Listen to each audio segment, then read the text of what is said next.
अस्सलाम वालेकुम नाज़रीन। तो चले आज की इस वीडियो में हम बात करते हैं बायोलॉजी के एक दूसरे ब्रांच पर, जिसे कहा जाता है इन्वायरमेंटल बायोलॉजी। यानी इन्वायरमेंटल बायोलॉजी क्या होती है? ये अगर मैं सिंपल वर्ड्स में बता दूं ना, तो ये भी बायोलॉजी का एक ब्रांच है, मतलब एक शाखा है ना। हाँ, और यहाँ पे जो है ना हम इन्वायरमेंटल, यहाँ पे अगर आप लॉजिक देख लेना, लॉजिक का मतलब है यहाँ पे यानी इन्वायरमेंटल मतलब माहौल के बारे में। हाँ, जब हम स्टडी करते हैं ना, देन हम स्टडी को कहेंगे इन इन्वायरमेंटल बायोलॉजी। यहाँ पे जो है ना हम माहौल, किसी जानदार और माहौल के दरमियान जो रिलेशन होता है ना, रिश्ता, एक ताल्लुक होता है ना, उस ताल्लुक को जो है ना हम यहाँ पे समझते हैं। ठीक है, यहाँ पे फिर मतलब माहौल के जो है ना एबायोटिक और बायोटिक मतलब जो कंपोनेंट्स होते हैं ना, सो आई थिंक आप पढ़ चुके होंगे छोटे क्लासेस में।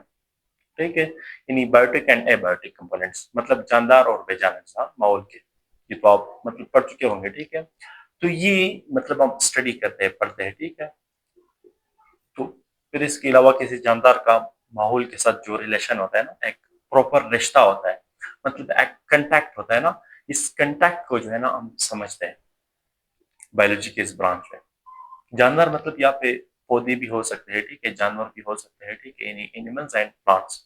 हाँ, ये दोनों हो सकते हैं। ठीक है, तो बायोलॉजी के हम इस ब्रांच में जो है ना, यानी क्या, यानी जानदार और उसका रिलेशन, मतलब एक रिश्ता होता है अपने माहौल से, ये स्टडी करते हैं। हाँ, इसको दूसरे अल्फाज में इकोलॉजी भी कहा जाता है। ठीक है, इकोलॉजी, या फिर इको मीन्स मतलब इको सिस्टम। ठीक है, इको भी मतलब आप यानी नेचुरल, जो मतलब क्या होता है, यानी एक माहौलियाती सिस्टम होता है ना, इन्वायरमेंटल सिस्टम, आप इसको इकोसिस्टम कह सकते हैं। ठीक है, जो नेचुरल हो। ठीक है, यानी कुदरती माहौलियाती निज़ाम। ठीक है, इकोसिस्टम, तो ये इकोसिस्टम भी हम स्टडी करते हैं इसमें। ठीक है, सो ये क्या थे, यानी इन्वायरमेंटल बायोलॉजी। ठीक है, सो गाइस आई होप कि आप मेरे इस वीडियो से पता ले चुके होंगे। इंशाल्लाह मुलाकात होगी नेक्स्ट वीडियो में, सो अपना ख्याल रखिएगा। अल्लाह हाफिज।